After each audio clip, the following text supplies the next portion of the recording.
অনেক দিন ধরেই বৃষ্টির জন্য অপেক্ষা করছিলাম, কিন্তু বৃষ্টি তো আর নামেই না। এর জন্য গরমের মধ্যেই খিচুড়ি রান্না করলাম। আর এই ভুনা খিচুড়ি রান্না করার জন্য আমি ভাতের চাল, 2-3 রকমের ডাল, কাঁচামরিচ কুচি আর পেঁয়াজ কুচি নিয়ে নিলাম। সাথে অ্যাড করব গুঁড়া মরিচ, হলুদের গুঁড়া, লবণ। আসলে সব মশলা দিয়ে আমি একসাথে মাখিয়ে তারপর রাইস কুকারে বসাবো। আর পরিমাণ মতো দিয়ে দিলাম আদা বাটা, রসুন বাটা, সাথে ছিল জিরা, এলাচ, দারচিনি, লং, কালো এলাচ আর সরিষার তেল। আর এই খিচুড়িটা সরিষার তেল দিয়ে রান্না করলে সব থেকে বেশি মজা হয়। আর সব একসাথে মিশিয়ে আমি পরিমাণ মতো পানি দিয়ে দিব। ভাতের চালের সাথে আমি কিছুটা পোলাওয়ের চাল অ্যাড করেছিলাম। আর এই খিচুড়ির মধ্যে অল্প পরিমাণে পোলাওয়ের চাল অ্যাড করলে বেশি মজা হয়। খিচুড়িটা রাইস কুকারে বসিয়ে দেওয়ার পর অন্যদিকে আমি মুরগির মাংস রান্না করব। মুরগির মাংসটাও একসাথে মাখিয়ে রান্না করব, তাহলে একটু তাড়াতাড়ি হয়। মুরগির মাংসের মধ্যেও আমি সব মশলা একসাথে মাখিয়ে তারপর বসিয়ে দিব। মুরগির মাংসটা বসানোর পর আমি খিচুড়িটা মধ্যে ঘি আর পোলাওয়ের পাতা দিয়ে দিব।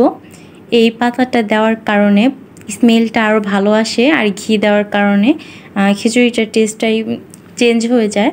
এই খিচুড়িতে অবশ্যই ঘি দেওয়ার ট্রাই করবেন, আর পারলে একটু বেরেস্তা দিবেন। আমি আর বেরেস্তা করি নাই, যেহেতু তাড়াহুড়ো করে রান্না করছিলাম এই কারণে। অন্যদিকে বাজার থেকে মাছ নিয়ে আসছিল, আর মাছগুলি অনেক বড় ছিল, কেন যেন ভিডিওতে অনেক ছোট দেখা যায়। আর এতগুলি মাছ নিয়ে আসার কারণ হচ্ছে আমাদের বাসায় যখনই মাছের মাথা রান্না করে সবার জন্যই রান্না করে, এর জন্য এতগুলি মাছ নিয়ে আসতে হয়।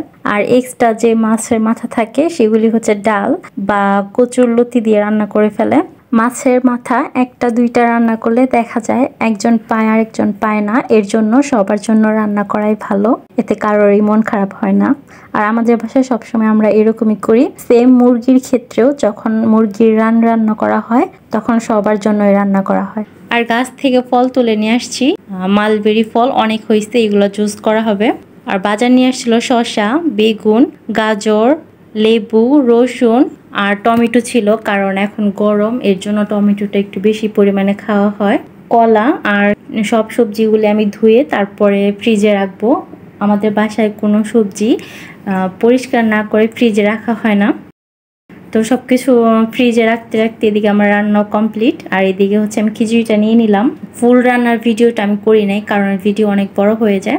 আর সাথে ছিল সালাদ আর 2 রকমের ভর্তা ছিল।